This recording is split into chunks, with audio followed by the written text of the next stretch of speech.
And welcome back to my channel. So I wanted to pop on quickly because one of the things that I had a question in one of my consultation was, how do I trust myself again?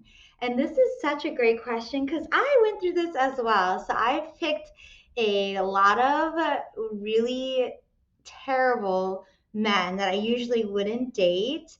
Um, and once I went through that relationship or date, I was like, why did I even, how did I not know those things? Or why did I stay with that person? Or why did I even pick that person to begin with? And then you start to doubt yourself. And then you start to feel like, oh, I need to ask everybody if this is the right person for me. I no longer trust myself. So this video is about how do you build trust in yourself and confidence in yourself. So especially during dating. The first thing I would say is just pause, aka stop. Stop for a moment and really write down, journal all the things that attracted you to that one person. Okay, number one. Then I would say, go look at the list of why you were attracted to that person. And then ask yourself, is this something that was on the list of my ultimate ideal husband or person I would like to date? So, for example, maybe you were attracted to that person because they were tall. Um, and then you look at your list and then you say, okay, is that something that's super must have and really shows a good character? If not, then you write down the lesson that you've learned that maybe this criteria of him being tall wasn't the right thing to be looking for in a life partner. Okay. Second, I would write down, why do you think it went wrong? And you get extra credit if you can write down the things that went wrong, that maybe you have had a hand in. And this part can get a little tricky, but what I mean is not to blame yourself. No, it's not that, but it's to really think hard on what you did to continue that toxic relationship, or if you were not able to draw the boundaries.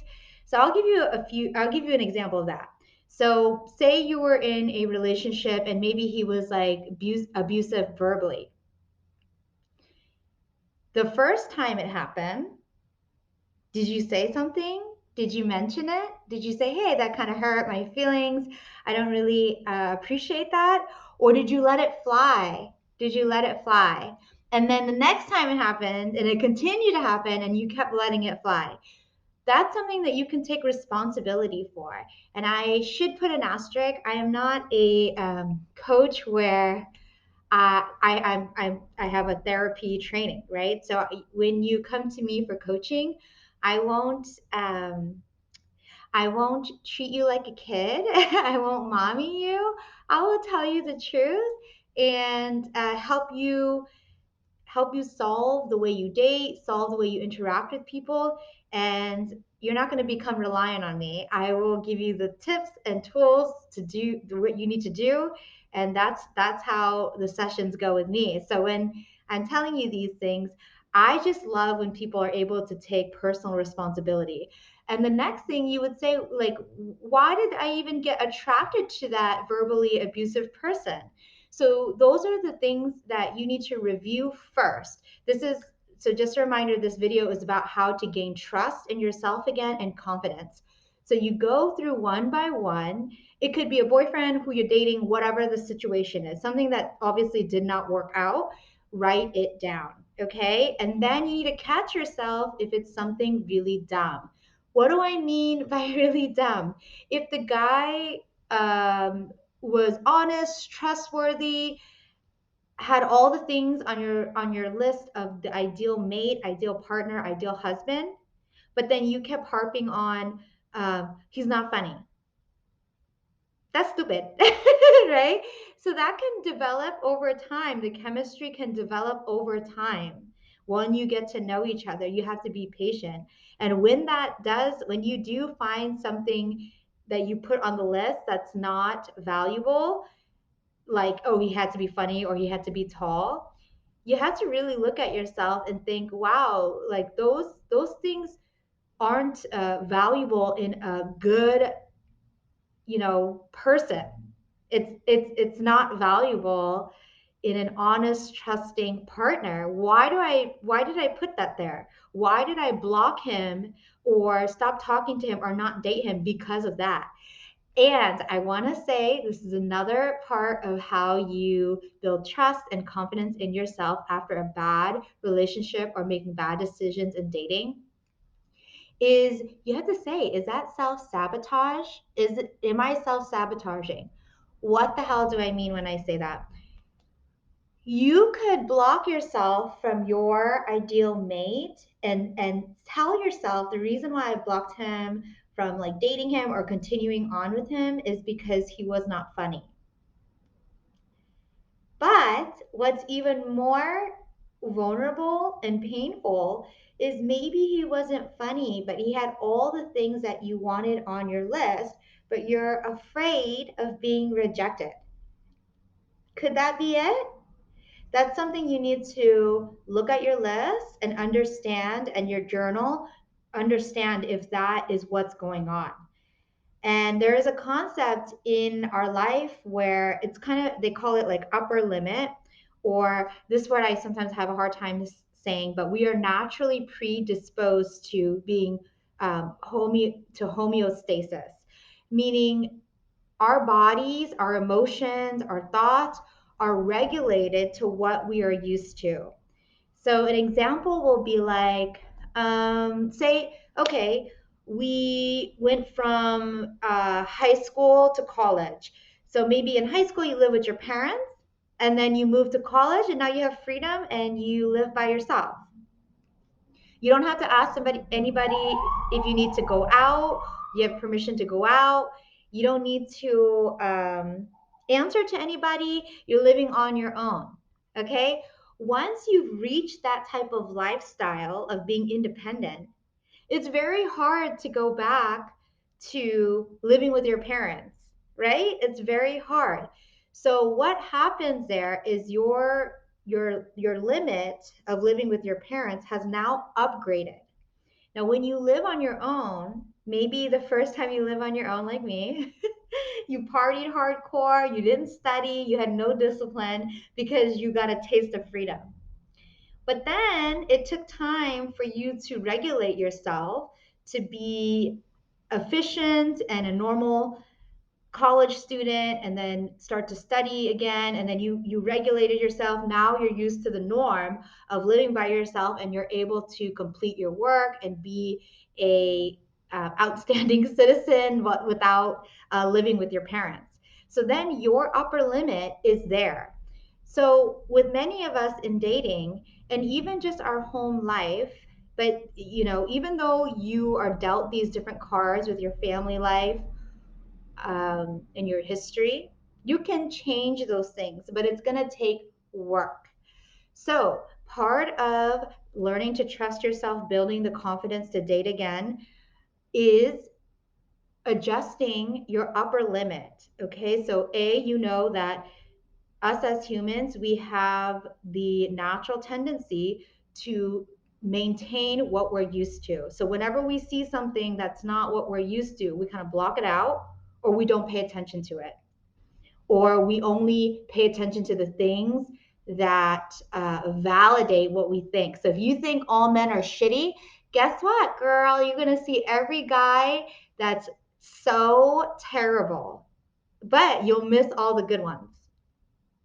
So that's moving your upper limit. So maybe your upper limit is terrible guys. That needs to move to better men. And it's going to take time to adjust to that. It's going to take time to adjust to that. So you need to give yourself baby steps. So, baby steps would look like, okay, well, maybe I matched with somebody and I'm used to someone who's all like badass, like rides motorcycles or something like that. But this person actually doesn't have those type of hobbies, and I don't know, he likes something else, and I'm not used to that. You give that person a chance. You give the person a chance if they fit all the things on your ideal partner list, even though it's not your type, because you're trying to get out of your upper limit of maybe it's terrible men, and then you're making the upper limit, you're pushing it a little bit so you can open your horizons to better men. Okay, but all that, to know all that, you have to do step one, which is reevaluating your history, going a deep dive in your dating life, going a deep dive on why you choose those men, going into a deep dive of why it didn't work out and what is my contribution to those relationships, of why it didn't work out, why I picked them. And then you can start building trust and confidence with yourself as long as you have the list of what you're looking for. So once you start to really write that out and expose yourself, you won't make the same mistakes again, and you'll be able to trust yourself and gain confidence to date again. And trusting yourself and gaining confidence in dating again, yes, it's nice to ask your friends, but it doesn't start there. It starts with you. Okay? And sometimes if you have really good friends and you want to ask the friends that have the relationship that you strive for, you can ask them and you say, "Hey, did you notice like a trend on who I date?" And then that can give you insight of why, like what exactly is going on.